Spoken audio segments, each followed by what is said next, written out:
Hi friends, இன்றைக்கி நான் bread bajji தான் செய்ய போகிறேன். அதுக்கு ரெடிமேட் பஜ்ஜி மாவு எடுத்திருக்கேன். அதில் கொஞ்சமாக தண்ணி ஊற்றி நல்லா மிக்ஸ் பண்ணி எடுத்து வச்சாச்சு.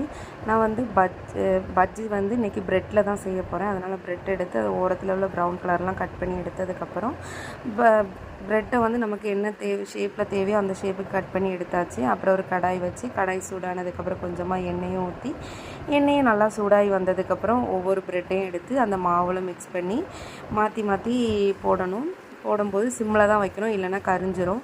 நான் அப்படியே சிம்மில் வச்சே மாற்றி மாற்றி போட்டு எடுத்தாச்சு.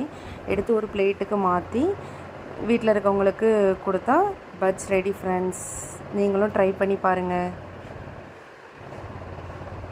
ஹாய் ஃப்ரெண்ட்ஸ், இன்றைக்கி நான் ப்ரெட் பஜ்ஜி தான் செய்ய போகிறேன். அதுக்கு ரெடிமேட் பஜ்ஜி மாவு எடுத்திருக்கேன். அதில் கொஞ்சமாக தண்ணி ஊற்றி நல்லா மிக்ஸ் பண்ணி எடுத்து வச்சாச்சு. நான் வந்து பஜ்ஜி வந்து இன்றைக்கி ப்ரெட்டில் தான் செய்ய போகிறேன். அதனால் ப்ரெட் எடுத்து அது ஓரத்தில் உள்ள ப்ரௌன் கலர்லாம் கட் பண்ணி எடுத்ததுக்கப்புறம் ப்ரெட்டை வந்து நமக்கு என்ன ஷேப்பில் தேவையோ அந்த ஷேப்புக்கு கட் பண்ணி எடுத்தாச்சு. அப்புறம் ஒரு கடாய் வச்சு கடாய் சூடானதுக்கப்புறம் கொஞ்சமாக எண்ணெயும் ஊற்றி எண்ணெயும் நல்லா சூடாகி வந்ததுக்கப்புறம் ஒவ்வொரு ப்ரெட்டையும் எடுத்து அந்த மாவில் மிக்ஸ் பண்ணி மாற்றி மாற்றி போடும்போது சிம்மில் தான் வைக்கணும், இல்லைன்னா கரிஞ்சிரும். நான் அப்படியே சிம்மில் வச்சே மாற்றி மாற்றி போட்டு எடுத்தாச்சு.